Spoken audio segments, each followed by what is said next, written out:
good, soggy, wet, overcast, rainy Tuesday morning. The severe thunderstorms and all, though, are south of us, so that's a plus. It rained overnight pretty good out where I'm at, north of town. But going to rain most of the day as a cold front moves through. But then going to set us up for what is being called a spectacular Christmas weekend. Galen Unall from Life South joins us. Thanks to good folks at Penn Flooring, Palm Garden Health and Rehabilitation Center, and Just Shipped. Galen, the rain, when it goes away later this afternoon, supposed to set us up for an amazing mid-70s Christmas weekend. Yeah, growing up, I remember it seemed to rain all the time the week of Christmas. And then, during Christmas Day, by the end of the day, it was in the mid-70s. So that's Christmas time to me. Yeah, shorts, T-shirt, something like that, Well, you didn't wear shorts because for Christmas, you got your winter clothes. You got your sweatpants. You got another pair of puff skins or something like that. So, you got to wear your winter clothes while you can. You got your favorite football, team jacket or something like that. I mean, and you had to wear that. Yeah. You had to wear it while you could. Oh. So I would get my Dallas Cowboys jacket or my Tampa Bay Buccaneers jacket. And then let's just go with it and see what happens. And you would wear it to school, even if it was too hot to wear it, you'd still wear it. Well, and then eventually you would lose it. You'd leave it somewhere. You'd leave it some chair back or something. No, it was always it's crazy. And then what's amazing is I expect my kids not to lose things. So, when I was a teenager, because once I got to be 13, 14, and I was cutting grass and I was making little odd jobs and all, my dad turned over the responsibility of buying the yearly Sports Illustrated subscription to me. Not because he was doing it for punitive reasons, but because then I could pick out what jacket I wanted that you get free with the Sports Illustrated. And I would that was the jacket. I'd wear it 4 or 5 months and then inevitably leave it, at the food court at the mall somewhere or something. It was every year, so I'd have to get a new jacket. It was my excuse to get a new jacket every year from Sports Illustrated. That's what it was. Oh, again, and you had to hold out for the best deal, or what the best deal to you was. I don't know how Sports Illustrated didn't go out of business 20 years ago. They seemed to give it away. $1 an issue, and then it would be like 14 cents an issue. Yeah, you could get I would get for $19.99 you'd get all the issues plus 3 bonus issues plus you'd get the jacket. Yeah, plus a phone. Yeah, so absolutely. But they were all probably made by 9-year-old chain smoking, beer drinking Sri Lankan kids. You know what I mean? Oh, the jacket. Yeah. No, back then it was still cheaper to make them in the U.S. Oh, it probably was. Maybe. Yeah, it probably was. Yeah. If I got it now, I'd get it from a 9-year-old chain smoking, beer drinking Sri Lankan child. That's what I'd get now. It would be by the Uyghurs in China. Oh well. Sadly enough, slave labor. Everything comes from China. Yeah, it's true. So the president is set to address the country today, this afternoon, to tell us that we all need to get vaccinated because the Omicron variant is 74% of all testing positive for COVID is the Omicron variant now. And like my buddy who sent me the meme yesterday it's amazing how the Delta variant has gone away now that there's an Omicron variant. Nobody's tested positive for Delta anymore. Well, I read a headline, and it basically, I don't remember word for word, it said, President Biden speaks to be positive. Get vaccinated or you will die. Yeah. Like, okay. Yeah, that's positive. And then you look at the death rates. And that are decreasing every day. Well, the last one I saw for Omicron, there's been 1 death in the U.S. But again, they don't tell you what else was going on with this person. Because the average age of COVID death, and again, I get it, it's deadly, but the average age is still like 80. Okay? I mean, yeah, that's a good run. I'll take 80. And again, if you're elderly, you need to be smart about it. Make sure you're vaccinated. Make sure you're staying away from people with a flu. My wife had and cold-like symptoms. my wife had my wife By had the way, it's been that way forever.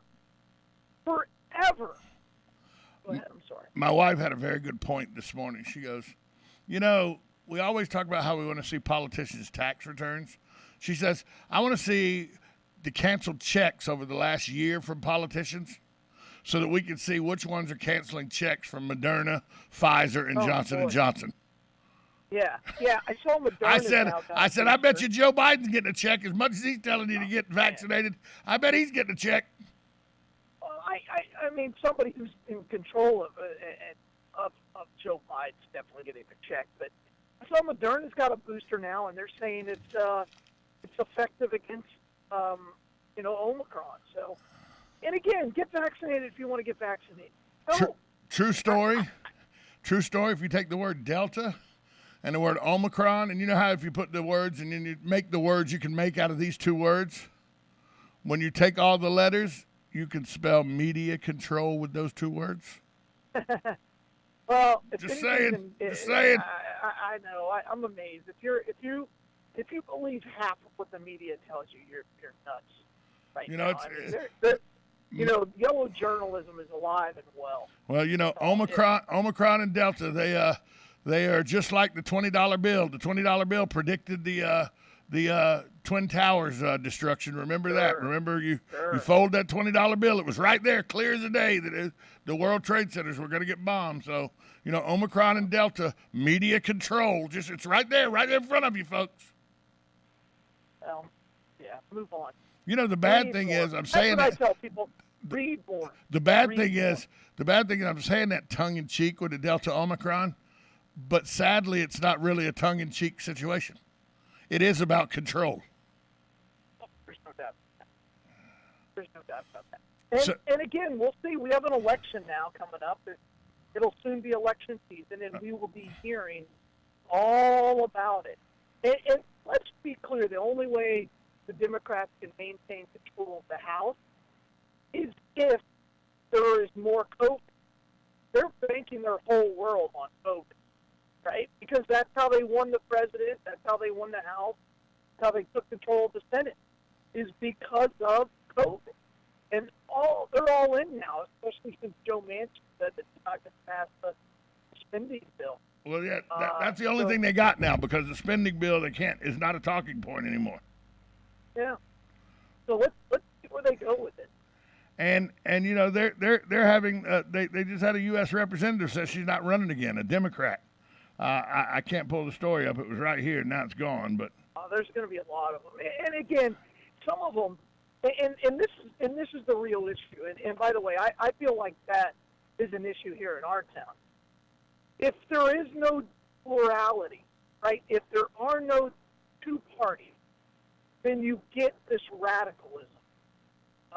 And that's the problem. So, granted, we are a deeply red state, a red county, and it's we probably wouldn't even nominate a Democrat in this area. And that's also a problem. We need the person with the best ideas and who's going to represent us the best. But and again, there are these pockets of blue and red where they're just locked in. There's not a darn thing you're going to do about it. You cannot vote them out, and that's a problem. Or unless we hate them so bad that they just quit running. Yeah. Like Cliff Stearns could have run for the rest of his life. 100% he could. And then you get a guy like Yoakum who's like, oh, good, you're finally done. All right, now I. You meant Yoho, not Yoakum, but I know who you mean. Yoho, I'm sorry, not Yoakum. Yoho. Yeah. Like, good. But Yoho ran that he was only going to run for a certain amount and with term limits, and he was getting out. Yeah, I know. I'm sure that's sure. You know how many politicians are saying, "Oh, I'm going to go with this." I know, believe me, I know. Unless they don't land in the private sector in a big cushy job because they have some bill that got some other company rich. That's the only reason they leave. We're going to take a break. When we come back, more on the saga out of Jacksonville. We'll talk to Galen about that. Oh, boy. This is 1370 AM, 96.3 FM, WOCA, The Source. Hi, this is JP from Penn Flooring here in Ocala. I would like to invite you to come in and visit our spacious showroom where we have solutions for every style and budget. From wall-to-wall carpet to hardwood floors and tiles, we have an unsurpassed selection of flooring. At Penn Flooring, we've provided quality customer service with a family touch for over 25 years. Visit our website at pennflooring.com or come by our showroom, 1201 Southwest 17th Street, just over the bridge. Penn Flooring, quality customer service with a family touch. Are you wasting time boxing up packages and going to the post office or the UPS store? Are you tired of not knowing what you'll pay when you get there? Just Ship offers pickup service and flat rate packaging and postage rates, which takes the guesswork out of shipping while saving you time and money. So quit wasting valuable time and money. Call or text Just Ship at 352-234-3840. That's 352-234-3840. Just Shipped. Are you or your loved one being released from a hospital and wondering how you'll manage? Inform your physician that you want to go to Palm Garden of Ocala at 2700 Southwest 34th Street for your rehabilitation. Palm Garden provides pain management, post-discharge follow-up, diabetic care, psychosocial support, and so much more. Plus, they even offer outpatient rehab. This award-winning care facility has a team of licensed professionals dedicated to enhancing your independence. Call 352-854-6262 today. You're having another great day and you have good taste tuning into WOCA The Source with Ocala Talks and Tom Schmitz. Well, 1 out of 2 isn't bad.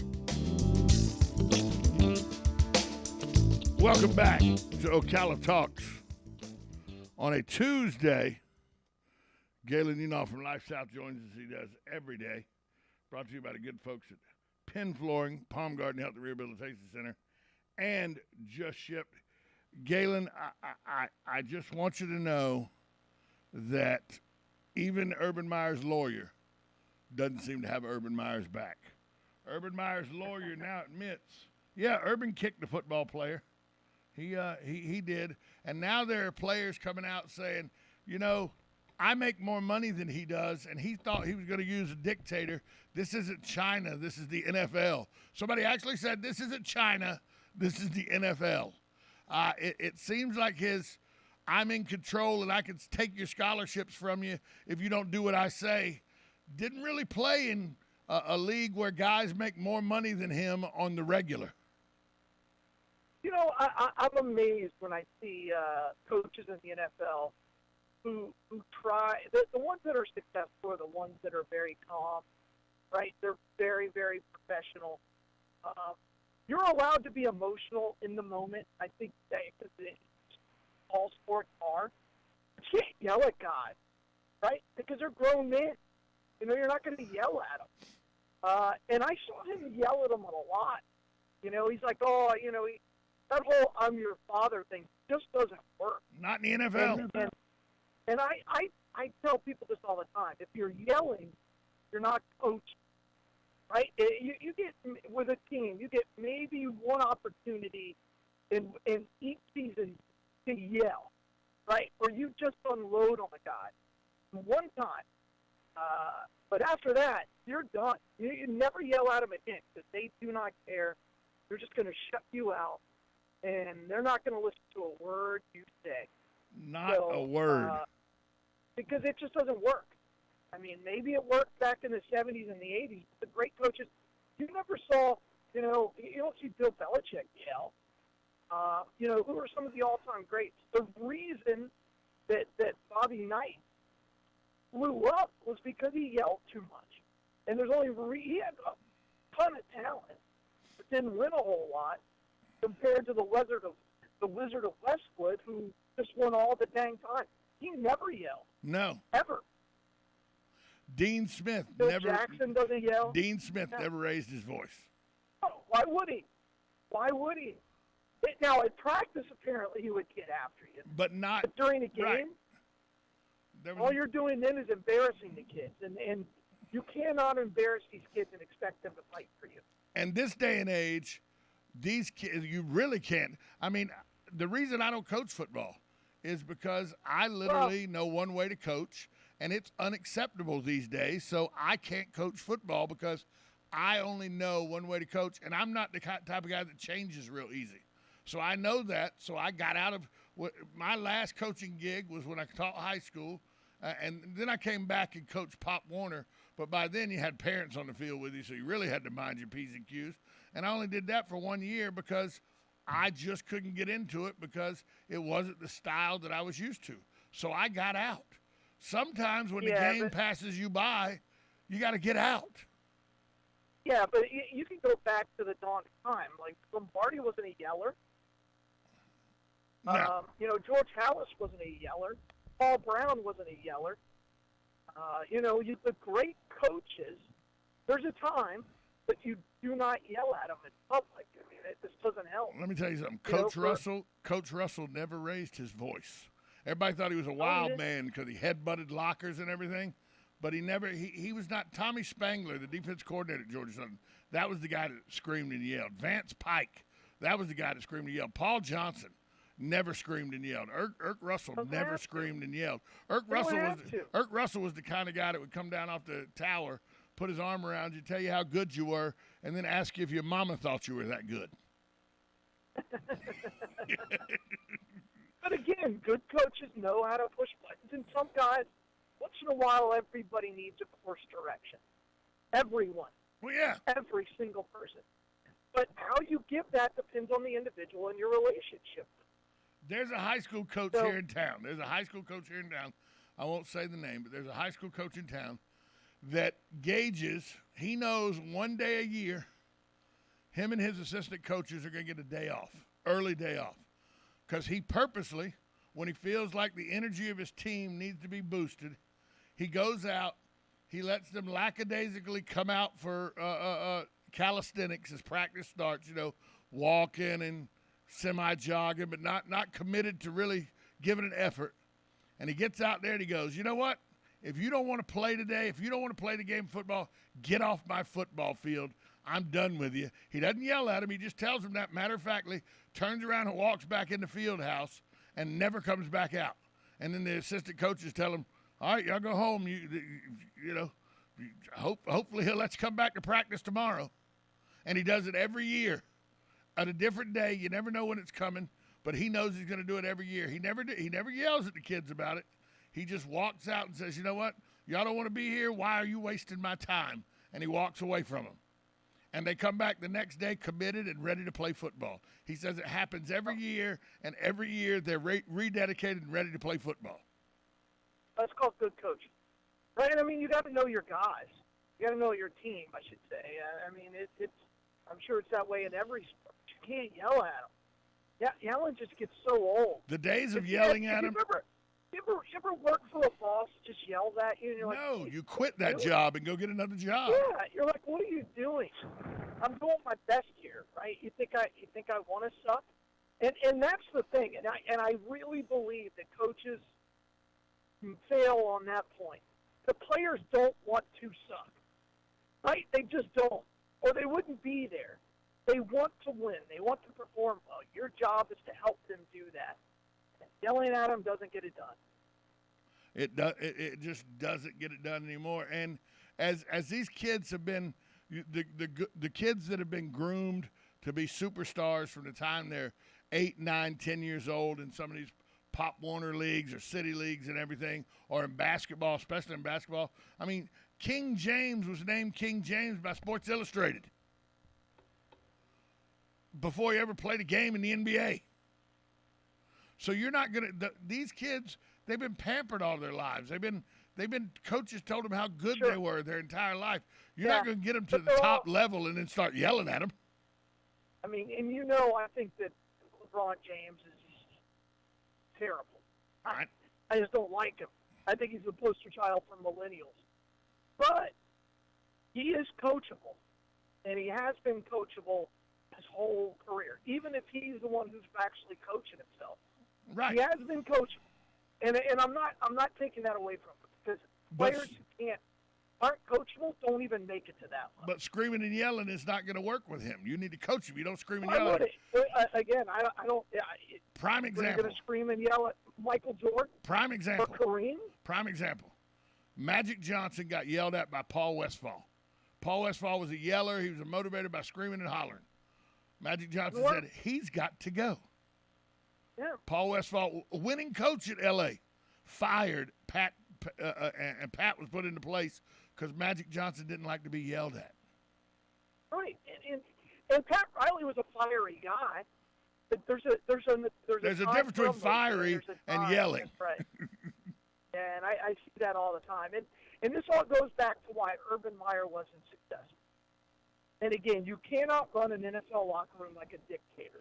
But it's very successful at the college level for certain kids because you can hold that scholarship over their head. Well, it was for him for a while. I don't know if it would be now. It wasn't Ohio State. It wasn't Florida. Well, let me. Wasn't Utah? Wasn't Bowling Green? Hold on. What's his longest stint as a head coach? 4 years, 5 years max. So it's not successful in the long term. He wins national championships and then moves on. He wears out his welcome quick. He wears out his welcome. Locker room. Right. He wears out his welcome quick. He can never be a Nick Saban. He'll never be a Les Miles. I just wanted to throw that out. He could be a Larry Coker, though. Larry Coker. Well, Larry Coker. God, it's hard to believe he won a title. But that was such a great team. That could be the best Miami Hurricane football team of all time. That 2001 team may be the best team in college football of all time. Yeah, I mean, Miami's got a couple of candidates that are out there, but that's way up there. Like, Bobby would never yell at you. He'd pray for you. Yeah, he'd pray for you, dadgummit. Hey, we got to take a break. We'll be right back after this timeout. From the Ocala International Airport, this is WOCA AM, W242CA FM, Ocala, 1370 AM, 96.3 FM, The Source.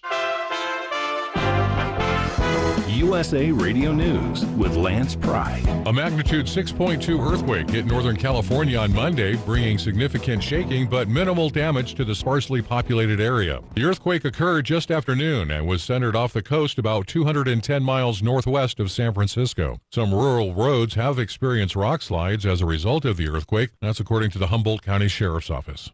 President Biden will be addressing the nation today about 2:30 p.m. Eastern Time. For those who choose to remain unvaccinated, he'll issue a stark warning and make clear unvaccinated individuals will continue to drive hospitalizations and deaths. Christian Aid Ministries is reporting the 12 missionaries who were abducted in Haiti managed to escape on their own. The group escaped their captors at night and used stars for navigation to trek through the dense brush for hours. The group included a married couple, a 10-month-old baby, and children ages 3, 14, and 15. They're all back on American soil. USA Radio News. If you're concerned about the power grid and want to generate your own supply of off-grid electricity, this will be the most important message you'll hear this year. Here's why. We now have a small number of solar generators back in stock. These emergency backup systems provide life-saving backup power when you need it most. And unlike gas generators, solar generators run quietly, emit no dangerous fumes, and produce an endless supply of free electricity from the sun. Whether it's wild